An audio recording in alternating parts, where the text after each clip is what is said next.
Hey, we are Shazam! here. That's a You are Lyle Barnett there, in a car. and I'm driving, but I'm here. um, so it's going to be an interesting show tonight, folks. Lyle is calling from location in the truck, and we are going to have a special guest. So you're going to want to stay tuned. That special guest will be coming somewhere in the next 20 minutes or so. Um, you're going to want to see this guy because he's super cool. Um, Lyle doesn't even know who the special guest is. So I it's going to be don't. awesome. But Lyle likes him a lot. So it'll be real fun. Um, the the important things are we're going to talk about no prep racing as there is a lot of it going on right now. It is that time of year, and specifically beer money. And then we are also going to, I'm going to tell everybody about an event that I'm not allowed to say anything about yet. And I'm still going to say it. I don't care. Because why not? And it has some no prep to it. So people are going to definitely want to check this out. So first off, you are on your way home, Lyle Barnett, from the wonderful world of HED, where you were giving a wee bit of love to beer money. Is that correct? That is correct, because Beer Money performed like the flawless machine that she is over the weekend, and we picked up Oh, yeah. another win. So we haven't raced the car since October. When I raced it in October at Pageland at the last no prep race that we ran that year, it shelled the transmission for like the third or fourth time last year, and I was done doing the transmission shuffle. So when I got home, I jerked it out, pulled the bell housing off of it, which was cracked again, and I sent it to Dave at Proformance and said, Dave, do your thing. I want all the tricks and the bells and whistles. I'm tired of losing money because of, and it wasn't anything that anybody did wrong. Like, we were just running stock gear sets, stock cased turbo 400s behind 15 to 1600 horsepower. I mean, it was dumb anyway, Right. but we were just limping it along. And every time I sent it back to Tom, he was like, Jesus Christ, man, would you just stop?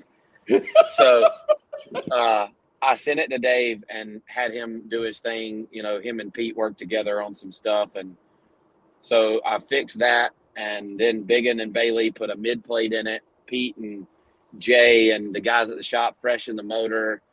I was in the heat of Pro Mod racing at the end of the year, and it just took us a little bit to get it back together, but we got it back together.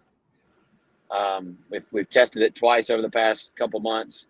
Everything seems good, and we go to Shady Side on Saturday, and that thing is a dag-blasted rocket ship. I told Chad what it ran before we went live, but we're not. Just because of the way that the no prep and no time world goes, some of these shootouts don't allow you to run if you've shown a time in a calendar year, which I think is just the stupidest thing ever. But it went a good bit faster than it's ever been. Definitely in the semifinal. And if you haven't yet, we'll give Pete's Real Good at Doing Stuff YouTube channel a plug here. Yes. Real Good at Doing Stuff on YouTube. Go check it out. He's got a bunch of videos on there that talk about tuning and engine work and races and some beer money stuff. But he posted a video that we did over the weekend, and it shows just how much ass we kicked with that thing over the weekend. So, again, most of you know, but Melissa and I are less than 2 months away from birthing our first Bambino. And I'm trying to get in as much racing as I possibly can right now, because obviously that's going to have to slow down a little bit. So I told Melissa if I won on Saturday, I was going to load the car up and go to Pennsylvania this weekend and run at South Mountain Raceway. So I was servicing Beer Money and making making sure all the bolts are tight and everything was ready to go. Change the oil. I'll put spark plugs in it since it's only had one set this year. And I'm going to go to South Mountain.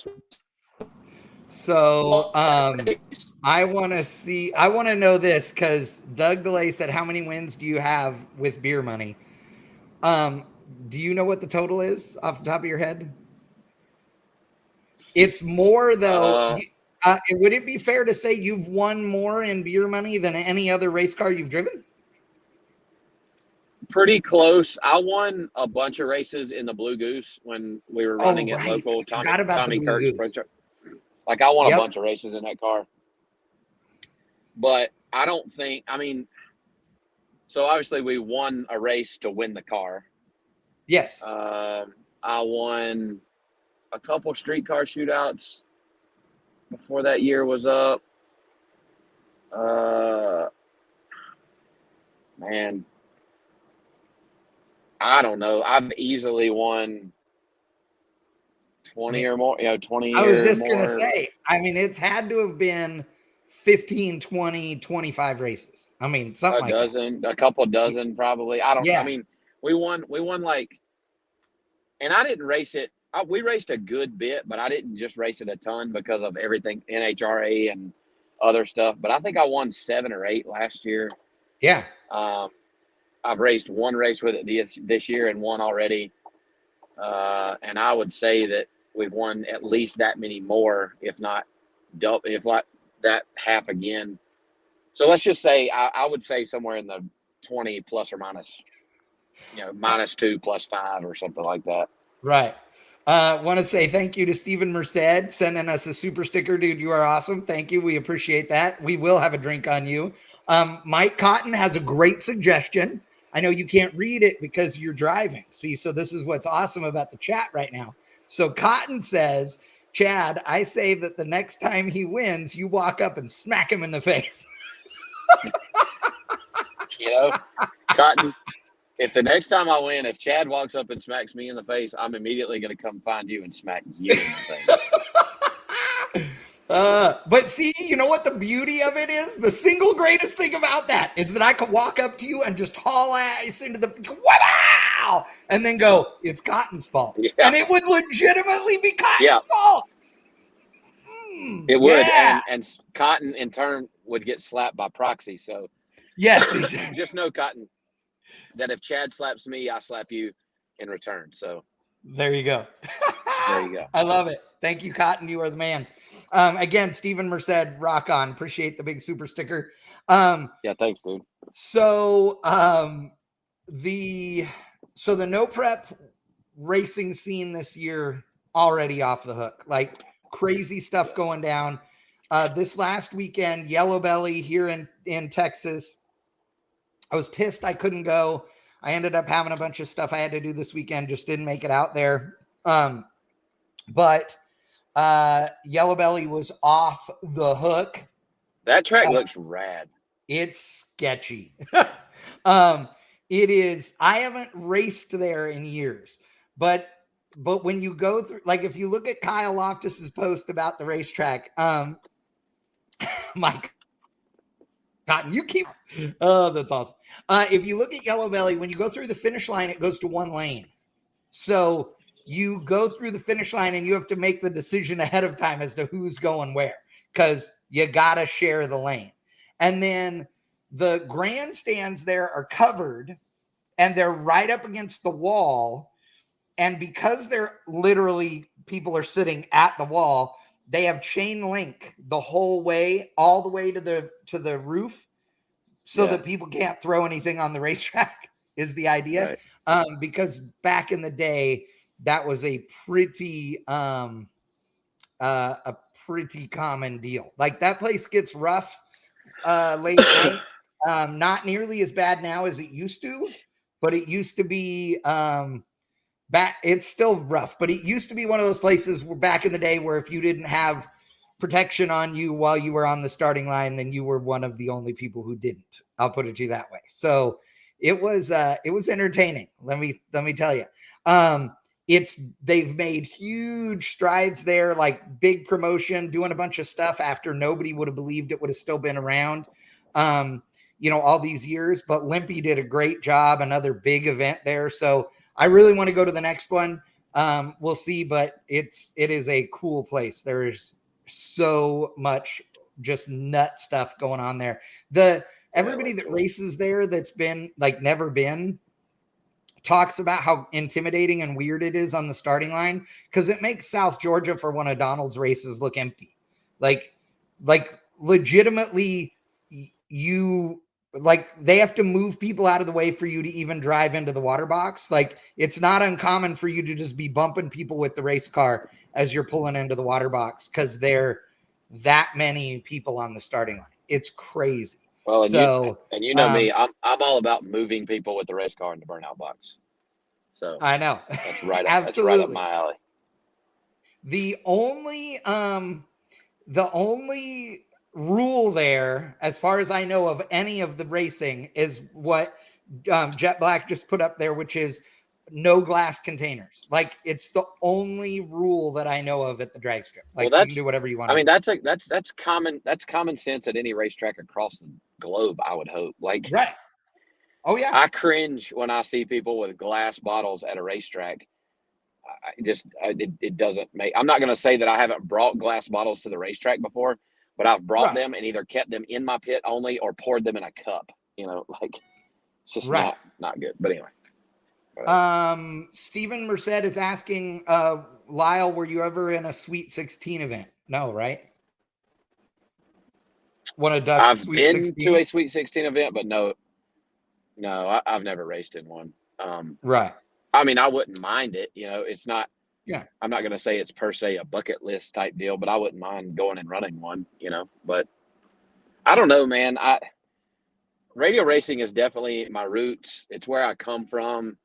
I still enjoy watching it, and I enjoyed being there and racing the truck at Lights Out. But I'm just overall, it doesn't like spark my fire anymore. I guess right. Bias Ply and slick tire racing here over the past couple years has really kind of turned me away from it. And simply because, I mean, we've had this conversation so many times, but I feel like I keep having it, is that we demand such just ridiculous track prep in radial racing. Yep. And it makes it not fun because you go up there and knock the tire. Well, it's not that you missed the tune-up. It's that the track wasn't good enough, right. And then you got to wait until the sun goes down for anybody to make a good run, and I just, with slick tire racing, like, it doesn't matter if it's 40 degrees or 140 degrees. Like, you can figure out how to get down the racetrack. If it's 80 or 90 degrees outside and the sun's shining on a radial track, 2 out of 10 may go down the racetrack. 8 out of 10 are not. Right. And it's just not good racing, man. I agree. I mean, I hate to say it, but right. Pro mod racing and then no prep racing with beer money has just spoiled me. The racer in me. I love going to these events and knowing that 90% of the time when I let go of the button, I'm going down the racetrack. Right. Well, and okay, so hold on, we've got a couple of their comments in here. So Jeff Hayes from Gearhead Solutions is here. Hi, Jeff. See you there. Thanks for joining us.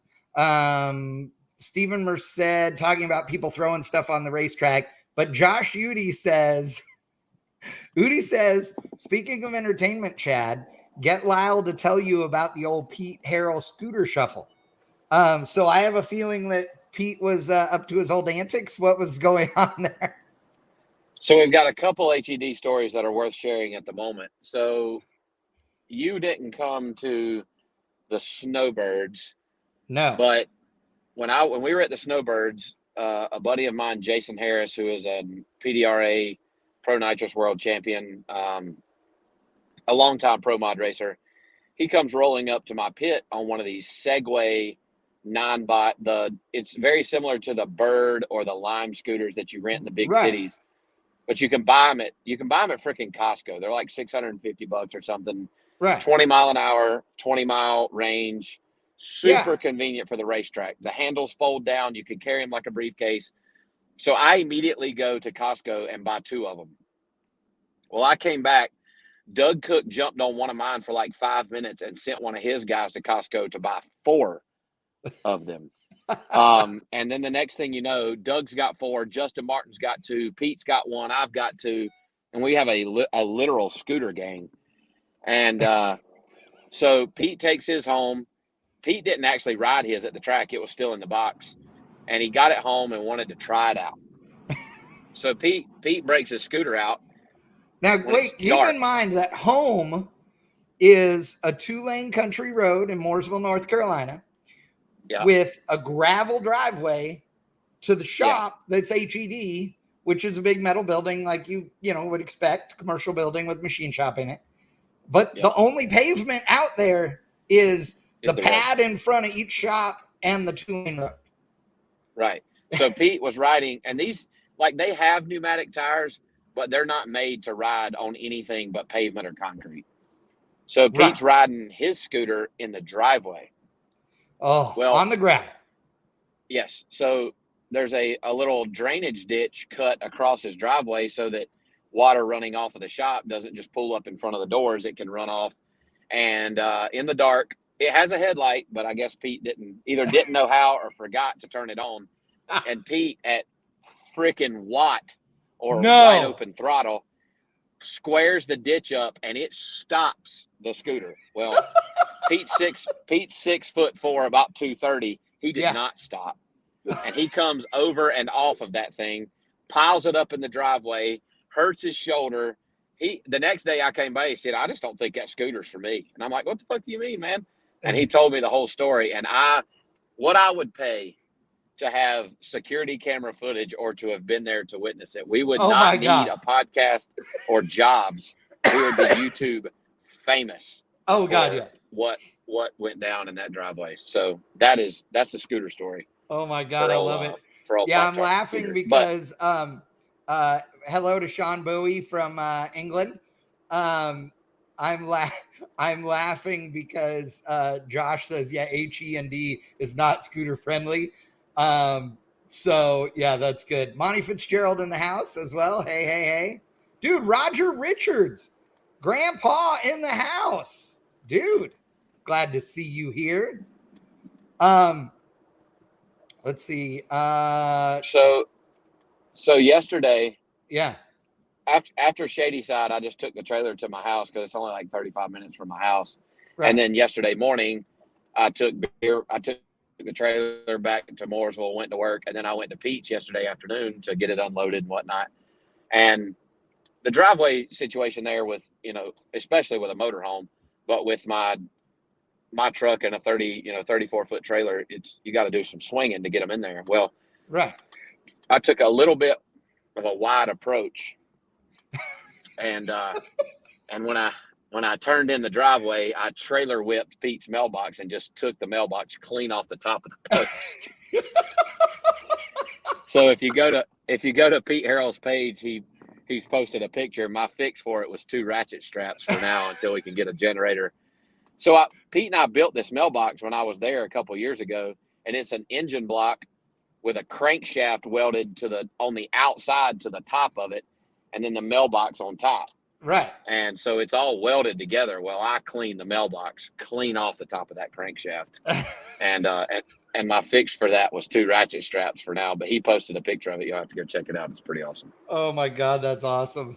Barn in the house. What is up, Barn? So Scott Malpass is in here, and he said he heard Tony Stewart made a few test hits in a Top Fuel dragster. Well, Scott, he licensed in the Top Fuel car earlier in the year last year. Yeah, that's right. It was last year before they made all of the announcements about the new team ownership that he has. But yes, Tony has made several runs in the Top Fuel car. My understanding is that he was very comfortable in the car and did a good job. Obviously they're not married yet, right? Fiance, wife, did they get married? No, they are. They are married now? Yeah, okay. they are. So, obviously, well, she just won. Didn't she win Vegas? No, the event before. Yeah, Brittany Forrest won Vegas. Yeah, Brittany won Vegas. But so I was in when we didn't run so well at the fall race in Charlotte at ZMAX. We stayed for the Monday Nationals and tested, and Tony was there testing in the Top Fuel car when I was there, and I watched him. He went like 378 at 228. I mean, he made a full pass when I was there. You know, yeah, that was September, and he had already made passes in the car before that. yeah. Yeah, I believe that I know that he licensed in the absolute minimum number of runs. I think he ran, to be honest with you, he may have run his first runs in Vegas last year. Like he may this, like now, a year ago. I don't know. It was while ago. Yeah, I'm not 100% sure. I know he went to Hawley's and licensed in the Top Alcohol car and whatnot, you know, that he had done all that. But I know for 100% fact that I watched him go 378 at like 320 something at Charlotte in September of last year. So. Scott is saying that Roger says Vegas is correct. That's where he made his first runs. Scott is saying that the Snake walked Leah down the aisle. So there you go. He did. That Perdome walked her down the aisle. That's cool. I didn't see that part. Yeah. Stephen Comlos in the house. We need to talk, Stephen. Maybe tonight. Whatever. Call me after the show. Josh Hamming says he made 3 runs yesterday in testing. So there you go. So here's the other deal while we are waiting on our other guest to show up, which should be here shortly. So Lyle and I talked yesterday. I was getting some rules from some no prep races from him. Those rules were utilized today to sort of reinforce the rules we already had in place, make a couple of tweaks, etc. For an event that is coming to Texas June 17th and 18th, I believe, of this year. Let me look at the dates again, just to make sure that I'm not an idiot. Yes. Hey, just to cover my bases here, I'm in my driveway. I was carrying one, but unopened. Yes. So now you can sit and have a beer. Yes. I'm gonna open it, but I'm home. Yes, I got you. I'm in my driveway. Yes. Okay. What are you driving? So this is so Melissa got a mommy mobile. Yes, I see that. And I'm driving. I now daily drive her Altima. Oh, okay, gotcha. Because diesel fuel is $5 a gallon, and screw that. Yeah, exactly. So congratulations to Mel on all her acronyms, by the way. She just passed she did a bunch more nursing things. She's a badass. She's now a doctorate in nurse practitioner. Did you see the comment I posted of what is the acronym for taking care of our dumbasses? Because whatever that was even longer. Yeah, no, it is. It's like 10 letters because there's all of us idiots. So it's like it's probably like FUGUYS. Yes, exactly. Oh shit. But anyway, so June 17th and 18th, I am not allowed to tell you this. Like I will probably get yelled at after I say this, because I am not allowed to be telling you that on June 17th and 18th, anybody with anything LS powered should be in Texas, specifically in the area around Texas Motor Speedway, where an event that likes LS's will be with Holly's name on it and me announcing and a bunch of other fun stuff, including no prep drag racing on the front stretch at Texas Motor Speedway. But I'm not allowed to tell any of you guys that. So registration for that event should be opening this Friday when we announce it. Just saying. So is it going to be? bare naked roads start from nothing, or what are they Yes. going to do? Water burnout only. There will be no prep of any kind. Water burnout only, and right there on the pit lane. So going to be bad to the bone. Going to be cool. Big tire, small tire, outlaw True Street, and NA and Power Adder, as well as a Grudge in no time. So it's going to be good. Yeah. Our special guest is here. Are you ready, Lyle Barnett? I don't know. Are you ready? I want to introduce to everybody watching the world's fastest blind man right here, the one and only Look Dan at him, Parker. Dan Parker. I don't know if I got my camera. I don't know if I have my camera pointing the right direction. You do. It is. You It's do. showing Cool. you. And you are one sexy son of a bitch. Let me tell you, dude. That ain't I a magic talked to you camera. earlier today, Dan, and you know how much I love you. You know that Lyle and I are both huge fans. You are officially, according to God and every witness, and now the Guinness Book of World Records, the world's fastest blind man. How fast did you run your Corvette just this last week? 210 on the record run and 212 on the backup run. So 2.8 average of 211.043 miles an hour. We'll just round that off to 240. I think the way it works out. Yeah. Yeah, that's exactly what I would do. Hey, so let's be clear. So the Guinness Book of World Records, the part about this that I love is the record is actually not for the world's fastest blind man.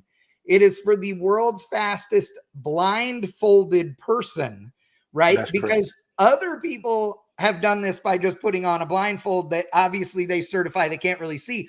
But you're legit blind. Like there is no, I can kind of see stuff. Like you're blind as a bat. Correct. And Mike Newman that had the record, till we broke it. He's also blind. He has prosthetic eyes, and he's in England, and he had the record at 200.51 miles per hour. And so he set the record in 2014, become the first one over 200. And so now we just bumped it up by, 10.5 miles an hour. What was it like, brother? Lyle, by the way, is just shaking his head and rubbing his head like, oh my God, because it's so amazing. What did it feel like being in that car going that fast? I can tell you it's an extreme exercise and concentration. It's far harder than driving a pro bike because, I have my molded earbuds in, helmet on. So the only thing I can hear is my guidance system, and I'm making corrections that big, trying to keep it on my tones because we plot the course. When I go 1 foot right or left, I get a tone in that ear. The further off center I go, the tone increases like doo doo doo. Well, if the tone is staying steady, I know I'm going straight. I'm going parallel. I just might be a little right or left, so I don't worry about it. And then if I'm going in for a pretty good bit, I'll try to bump it over just a little bit. But those tones are giving me constant feedback. So you're just concentrating for right at 40 seconds to the maximum. And now, who developed that system, Dan? A friend of mine, Patrick Johnson in Huntsville, Alabama. He's an electronic engineer at Boeing Phantom Works.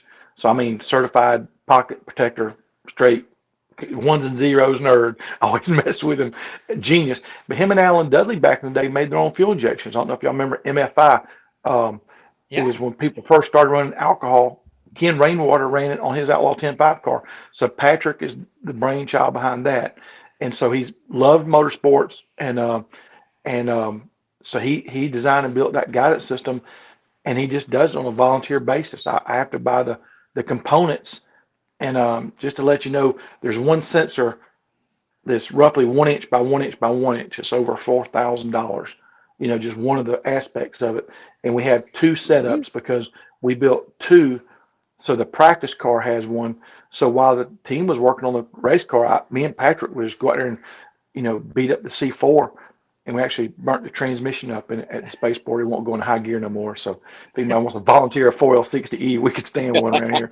But Dan, talk to me about that. And yes, we can. Okay. I will help make that happen. Okay. Yeah. And so hold on one quick second there, Dan. So there's a gentleman on here named Lycan Cat, who says, as a blind person, it's seriously awesome to hear of people breaking the stereotypes of blind people can't do a lot of the same stuff sighted folks can. So Lycan, thank you so much for tuning in. Yeah. You and I talked earlier today, Dan, about that you want to go out and speak to people, right? You want to speak to people, sighted people, anybody, right? It doesn't have to be blind folks, to inspire them to do stuff. And Lyle and I have talked about this. You and I have talked about this extensively. You are an inspiration to people for a whole lot of reasons, right? Your attitude is amazing. For people that are watching and don't know you. You lost your sight due to a traumatic brain injury crashing a pro mod car. So you are a legit drag racer who has done this. You've built a bunch of race cars back in the day. In fact, our friend Justin Martin bought a car. I don't know if you've talked to Justin. He bought a pink Chevy 2 that you had built originally that he's redoing right now. That's a car that you built, and it's awesome. So you're as hardcore as they come. And you want people to understand that it doesn't matter what your limitations are, whether it's literally something physical, whether it's mental, whether it's just, God, I can't get the motivation, whatever it is, that you can do this stuff, right? You can, I mean, this ain't easy what I've been through. And just to let you know, when I set the record, that was 10 years to the date of my pro mod wreck. The exact date, March 31st, 2012, March 31st, 2022. Really? And recently I put a post up the other day. It's amazing what you can accomplish when you take quitting off the table. When you just say there ain't an option of quitting. You might have a plan A, B, C, K, L, M. But when you take quitting off the table, you can get some stuff done, and that's what it's about. None of this stuff is easy. What we're trying to do, and life always throws us obstacles and kicks us between the legs. But how you react to it and make something out of it, determines the outcome. 100%. It's Chad, funny. the first time Dan and I met, Dan was blind. I didn't know Dan when he wrecked, but Dan and I met for the first time at PRI. Dan, what was that, 3 or 4 years ago? Probably. Yeah. Something like that, So I didn't know Dan before either. I met you probably 5 or 6 years ago now, Dan. Probably. And I never, I didn't know either.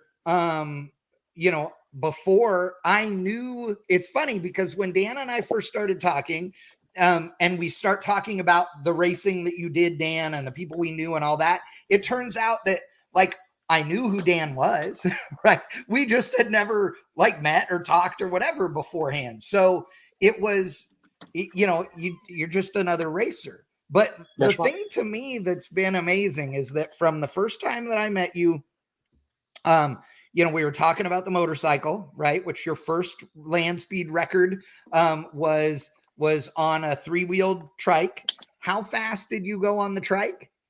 So my the fastest I went, I think, was 64.85, but my official FIM class record at Bonneville is 62.05 miles per hour, and that's and it still stands.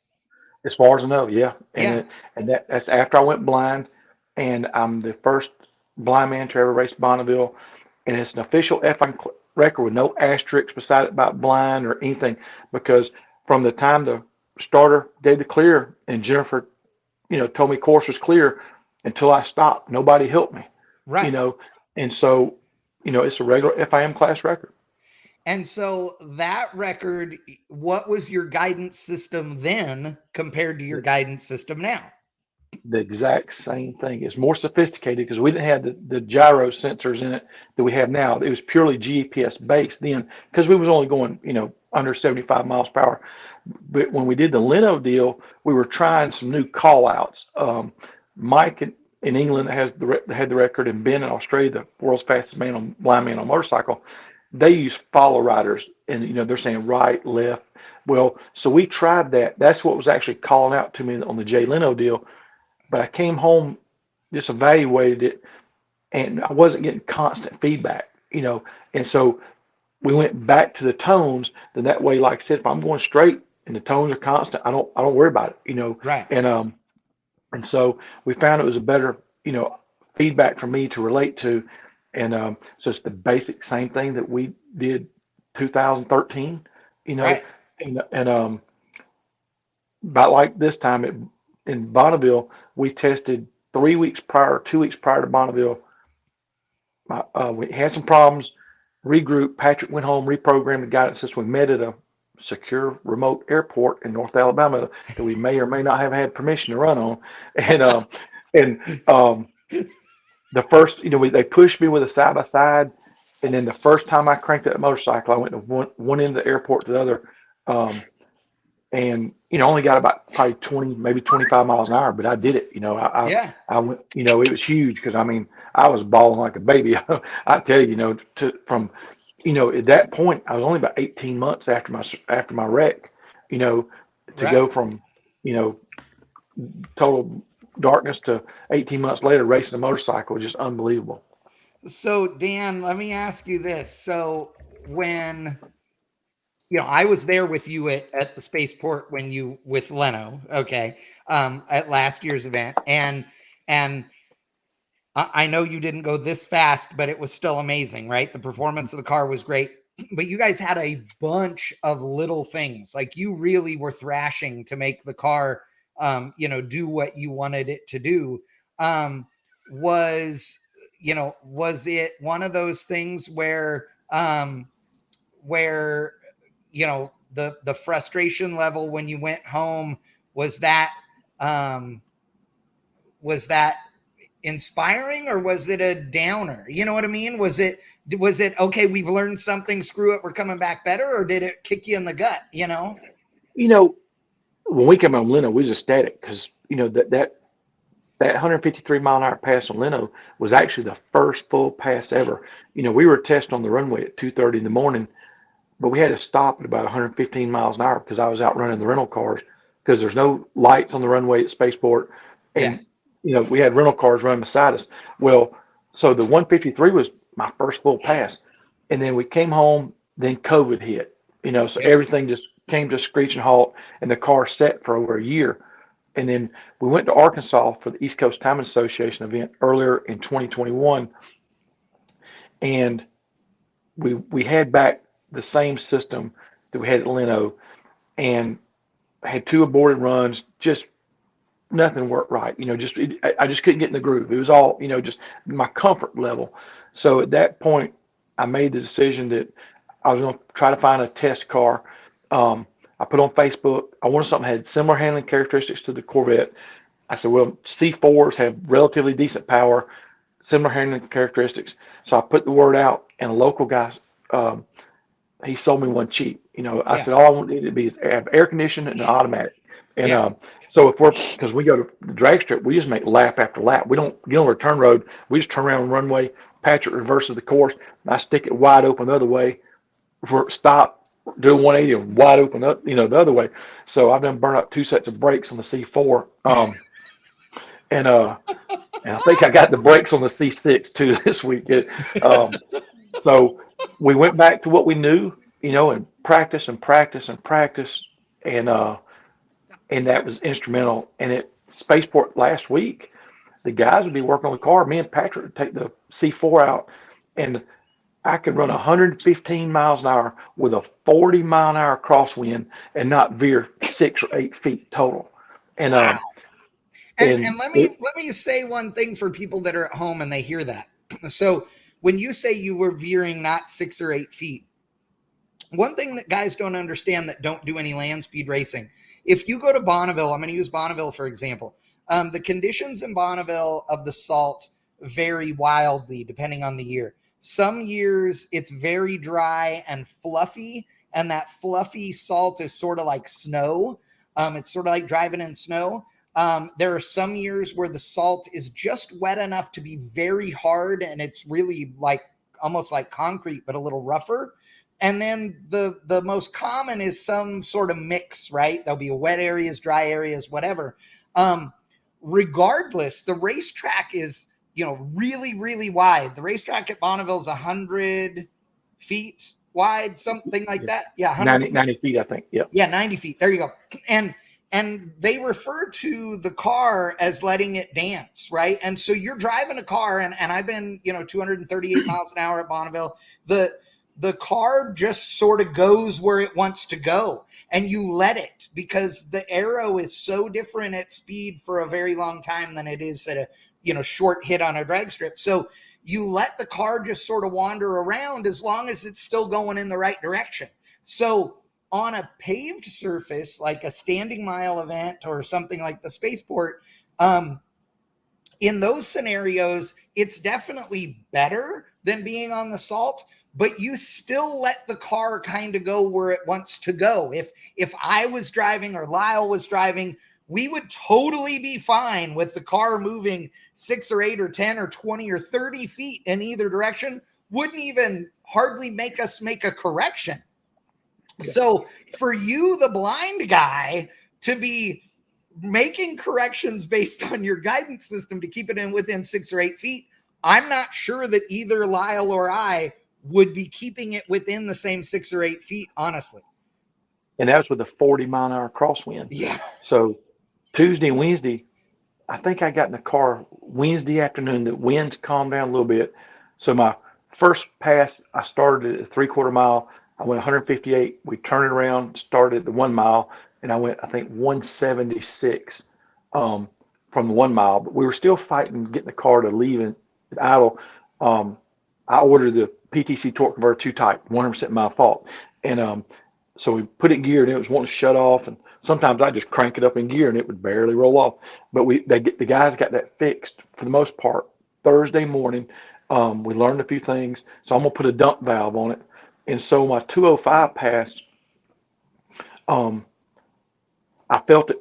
It's got a decent little bump, and I felt it compress, and then wanting to wander around. So it was a combination. I think so we brought back the pits. And I put some compression. Had the guys put some compression in the shocks. We did a few things to the steering. It just felt a little in a bind.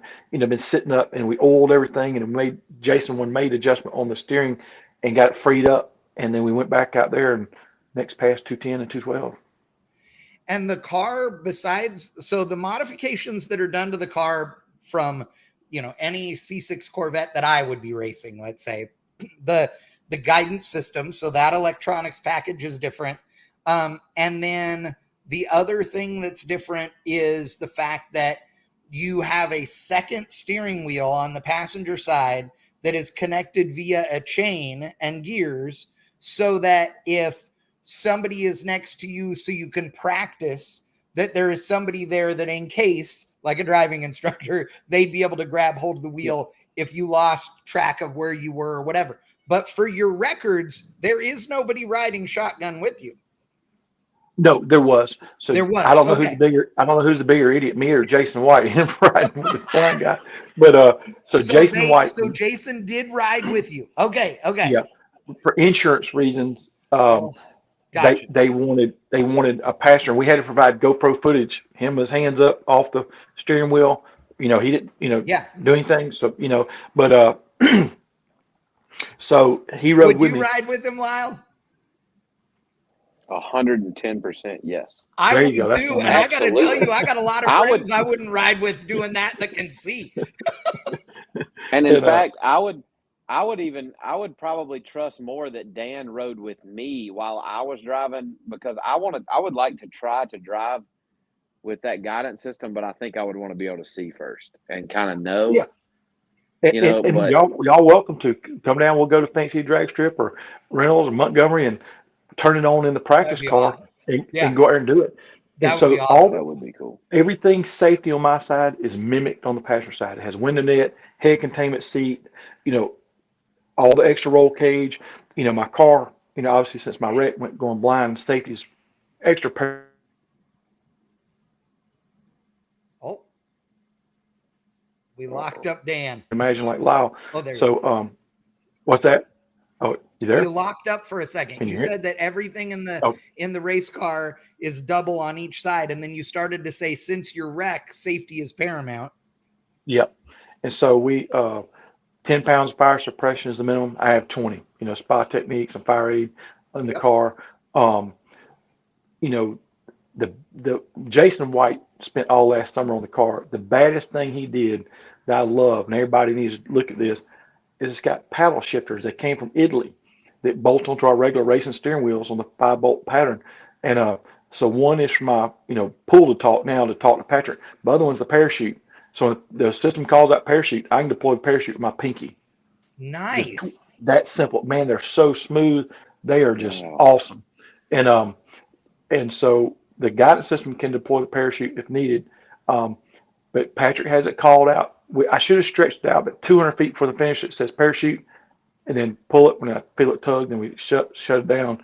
But Jason did take over basically in the shutdown area because the brakes were so bad. It was wanting to wander around a pretty good bit. On the 205 pass, when I brought it to a stop, smoke was coming out of the hood, the front brakes. Well, so okay. I got, Now, Dan, do you know how close to the dirt down there that you got on any of your runs at the far end? he said, I think about the closest I probably got was 1,000 foot. Okay. So we had plenty to go. Yeah. But Well, the reason that I'm asking that is because when we were there for Spaceport for the race before, and Dan knows this, but Lyle, you'd laugh. All these veteran land speed racers driving off the end of the track into the dirt, into the desert, dude. Like, and it's not like going to the end of the drag strip and there's the sand trap. It's like going to the end Right. and it drops off 3 or 4 feet and goes through like you're going off-roading in the desert.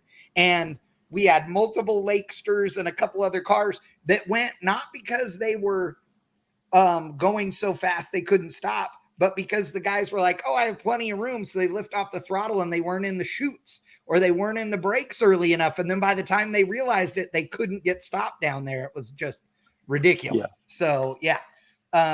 Dude, that's so awesome. I love that you got to do this. Now, go ahead, Lyle. Dan, for those that are, and maybe everybody that's watching I know, but some may not. When you say that, when you talk about being 100% blind, when you mean that it is like waking up in a room that is pitch dark and you cannot see your hand in front of your face. I see absolutely nothing. It is dark, correct? It's not There's light. It's not white. It's dark. I see absolutely nothing but 100% black, 24/7. So, and I feel like, people that are blind, or maybe people know people that are blind.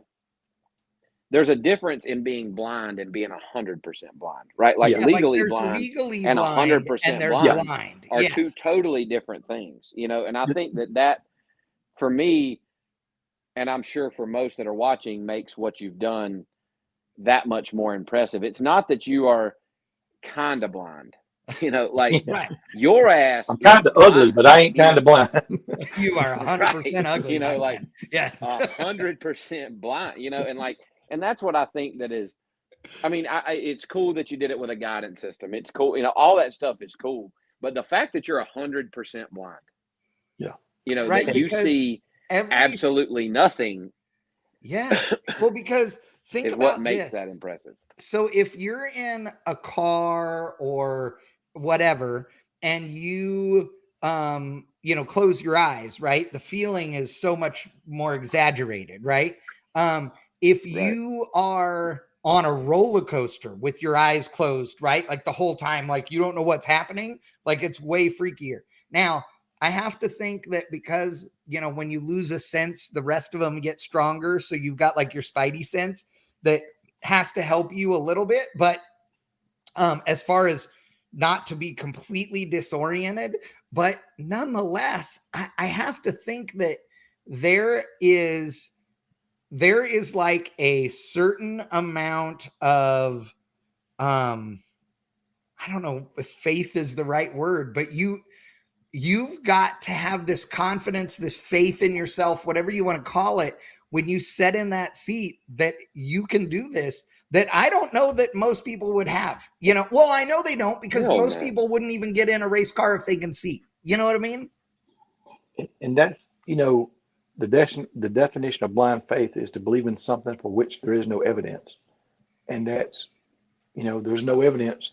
I'm going to make me on that track, but I tell people there's a big difference when you walk up in the car and you can see, and you got your bearings, and that, okay, this is wide, and I got plenty of room, and I sort of got some bearings, and you shut down your blocked out visor or put on your blindfold, and you go do what I'm trying to do.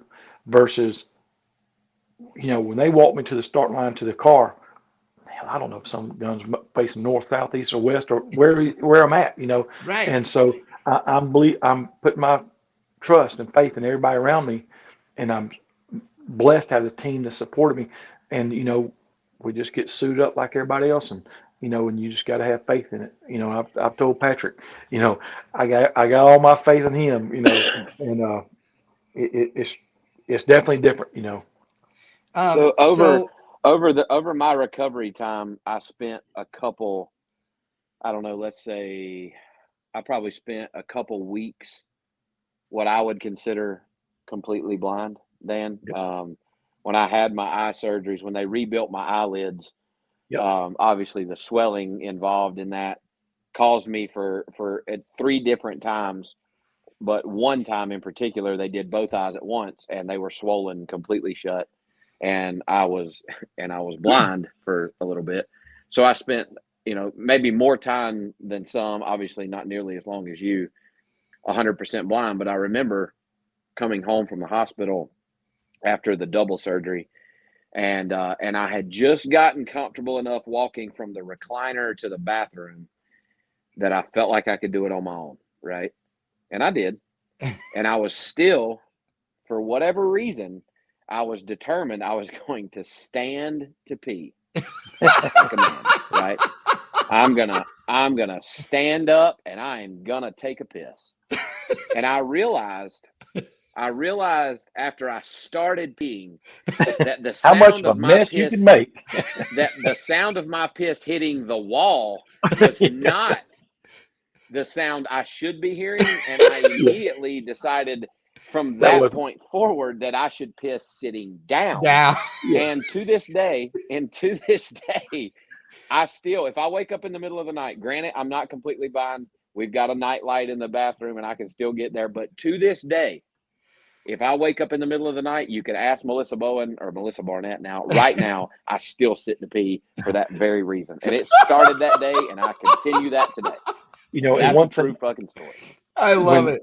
when me and you first met in Valdosta, Lyle, I shared with you, whenever you had your accident and the rumors were going around that you're blind and, everything, I reached out to Tommy and told him that, Yeah. if that happens, I'll travel up there and teach you, some skills and how to use an iPhone, and, because, I've been there, Oh, yeah. and, it's tough. And, I wanted to, and I did extend that, I'm glad you And didn't go blind. and I told you then, and I'm glad too, obviously, but how much I appreciate it. But it is, I got to witness this both at South Georgia and at and at PRI with you using your phone, and Mhm. it's, you tell me to my face, I'm going to show you this picture.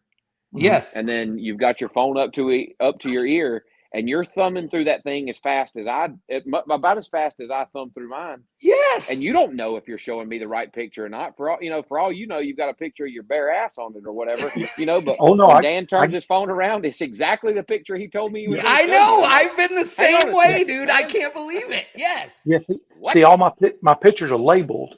Every iPhone has a setting called VoiceOver that speaks to everything. And it's a combination of swipes and gestures and quadruple taps and 2-finger double taps. So when I got a picture on my phone, I have to 2-finger double tap and then hold it, and it'll go bloop bloop bloop, and it comes up a text box to label it. So I can label it, save it. So when I'm scrolling through my pictures, I know what they are. I have to tell you, the thing to me that is is so entertaining is and so impressive is not only that you do these things as a blind man, okay, but that you do them, period. I mean, going 210 miles an hour is a badass thing to do on a runway in a C6 Corvette. It just is. And anybody who thinks that that's easy to do clearly has never done it, because going 200 miles an hour in any car is a thing that literally hundreds and hundreds and hundreds of people show up every single year at land speed races all over the country trying to do that. And it's a very difficult thing to do. And to be able to do it repeatedly. But you have, well, there's nobody in the world that does better blind man jokes than you do. And you beat all of us to the punch all the time. I love them too. I do too. And I cannot help it. I laugh out loud every single time. And I think it's okay because you're doing it. But it's also just your attitude about everything else. Dan, you're, again, you and I talking earlier today, you talked about the fact that you want to do these, to go out and do motivational speeches for people. And so I would encourage anybody that has a group or anybody that you think would benefit from having Dan speak, and I can assure you any group would, you can go to theblindmachinist.com and they can reach you that way, right, Dan? Is there any other way that you prefer for people to get a hold of you? My racing page is Tragedy to Triumph Racing, and then on Facebook, I have The Blind Machinist on Facebook. Yep. And the other thing about it though is that we talked about how much it costs to race, and you make the money that you need to race by the pens that you machine, which are unbelievable, and the other projects that you do that are great, but you're one of the most giving people I know, and quite frankly, it's common for people that don't have disabilities to judge people with disabilities by thinking that they're all looking for handouts, or that they, just want to be helped instead of doing the helping. And unfortunately, there are people that are like that, but there are people that are like that don't have disabilities either. So that just is what it is. But, when we were doing Sick Week, a month or so ago, you came up to me at South Georgia. You called me, and we were standing 30 feet away at the time, and you had brought one of your pens to give away for the person that really overcame the most during the event and all these things. And that's that's a thing that you put hours and hours worth of your labor into to make, and they're gorgeous. They're amazing pieces of artwork. The fact that they also work really well is just a side bonus, but you're the guy that's always doing stuff like that. I mean, were you that way? I mean, was that always how you were? Was that before the accident? Were you always the guy volunteering to help?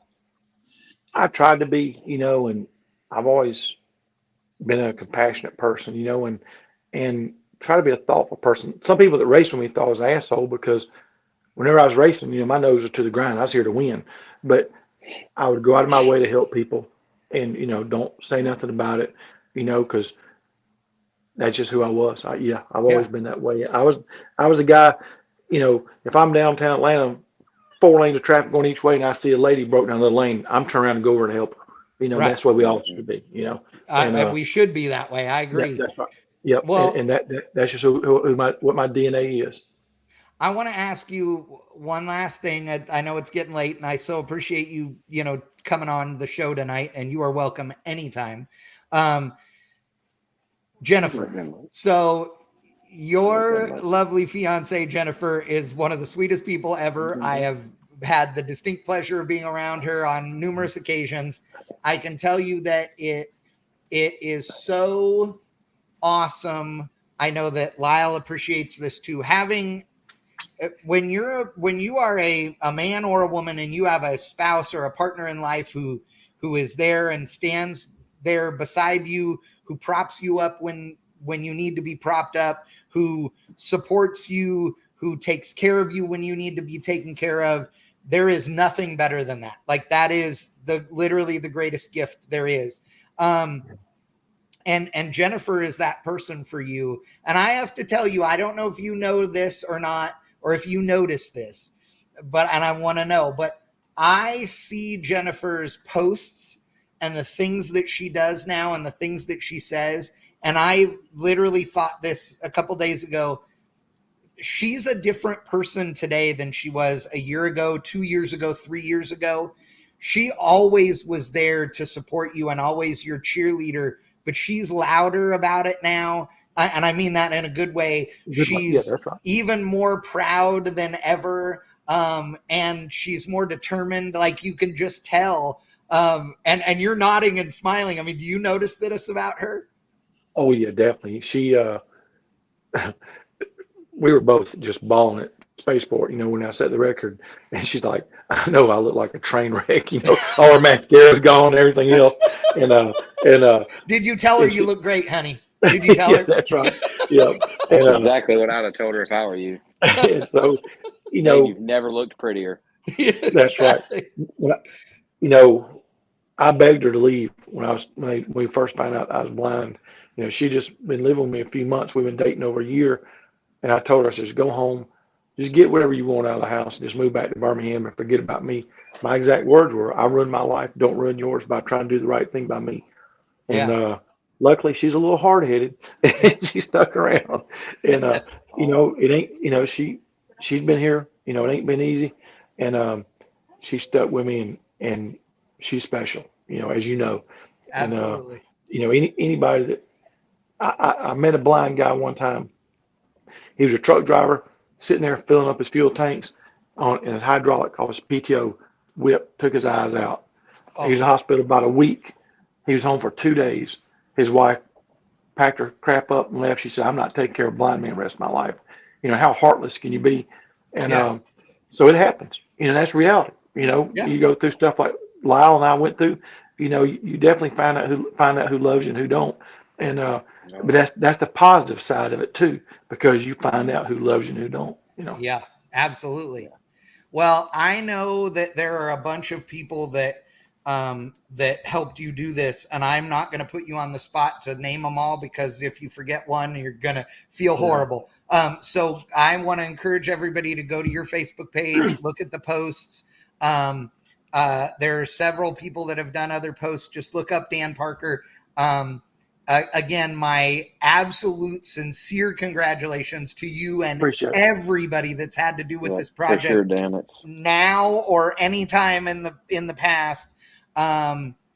Your whole team deserves so much congratulations, and so do you. And I love it. It makes me Cool. so happy, and I am so proud of you, and I am so thankful that you are somebody that I can call a friend for sure. Good deal. I appreciate it, y'all. I appreciate it. We're all at the end of the day, we're all just racers wanting to burn some tires and That's smell right. some smoke.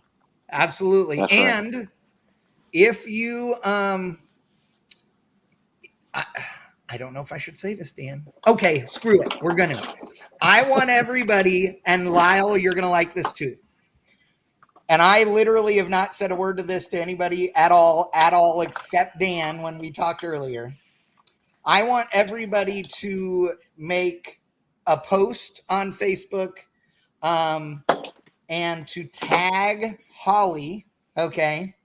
Actually, Holly's LS Fest, because I want to see if we can get Dan Parker to LS Fest East in Bowling Green, Kentucky, and if we can make them let him do the burnout contest. Just shove the nose of whatever you're driving against the wall, Dan, and let her freaking rip, dog. I'm telling you.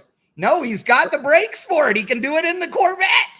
Yeah, I got a residual of a proportion valve. We put it all front bias. When we were having all the problems, I know time's running over, but I'm going to tell you one quick story. At Spaceport this past week, trying to get the car launched. I said, the hell with it, I'll build a push bar. Thursday morning, we watched the sunrise at Spaceport. We were out there at 6 o'clock, and I knew my trailer have a jump box, just materials. So I designed and built a push bar and clamped it to the parachute mount, and it's stiff. And I told the guys, I said, if this thing don't start, you push it with that C4 Corvette. And they said, what about the nose? I said, I don't give a crap. They make another one. That wasn't the last C4 Corvette they made. And we'll fix that when we get home. But this record is what counts. And that, whatever you got to do, you got to do. Like I said, you can make excuses, make it happen. If we had to destroy that front end of that Corvette, so be it. But we was going to try to do our best. We wasn't quitting, till they called the whistle if we didn't have that record. That is awesome. That is awesome. Well, okay, you freaking did it, Dan, and that's what. One last question. Doug DeLay's asking, are you planning on trying to go faster and breaking the record again? Not anytime soon. You know, Okay. it takes so much money, and you know these guys volunteer, sacrifice their vacation times at work. We got everybody from California to North Dakota to New Hampshire to Florida. You know, and I wear them out, and we did it, so we're going to celebrate, and hopefully this record will stick for a little while. You know, I might go do some half mile stuff with Yeah. Steve, East Coast Time Association, little simpler deal, and we just go have some fun and enjoy it. Good. Well, Dan, Well, Dan, thank you for you were super supportive through what I went through, you know, and we had some talks. Fortunately, after we realized I wasn't going to be blind, and we talked about some of the challenges you faced, and vice versa, some of the challenges I faced and what we've worked through. And like Chad said, dude, I'm freaking proud of you too. You know, I'm not surprised. You know, somebody with drive like you have, which I consider myself to have some similar drive to. I want to perfect my craft. I say that all the time. It's, you know, I've worked so hard to become a good driver, and you know, and I'm really good at some things, and I ain't worth a damn at others, you know. But I want to say I'm not surprised, and I'm not, because of who you are and what you come from, and what you've done over the past 10 years. You know, it's awesome that you did it, but I ain't surprised a freaking lick, dude. You know, Appreciate it. it's just who you are, and I'm, you know, and we're all proud of you. You know, we've kind of watched this thing develop over the past several years, you know, and I've seen you struggle. The pictures that you posted last week of you squatted down, sitting on the concrete beside the truck, defeated, you know, like I felt that, you know, I've been there. I've lost on hole shots, you know, there's things that bring you down, you know, but you didn't give up. And I think that is as impressive as breaking the record itself is what, you know, the struggles you went, because a lot of the struggles you faced, you couldn't fix on your own. Right. You know, like there's a problem with the car, you know, it needed this done to the suspension, or the steering needed to be fixed. Like that's unfortunately, and it's real and raw. You can't do it. Right. You know, or you can't do it in an efficient amount of time. I'm not saying you couldn't do it. That's right. But you know, you couldn't, if you were at home and the car was on a lift and you had a week, yeah, sure, you know, but when it's at the racetrack and it's freaking go time, you know, it's not something that you can just do on the fly anymore. But you know, you put trust in your team, and you know, you went over, you took a moment to yourself, and you got your shit together, and you went out there and got it done. And I just think that it's, like I said, I'm not surprised a bit, but I think it's fucking awesome, and I'm just proud of you too, dude. It's so cool. It is. It's beyond. So cool.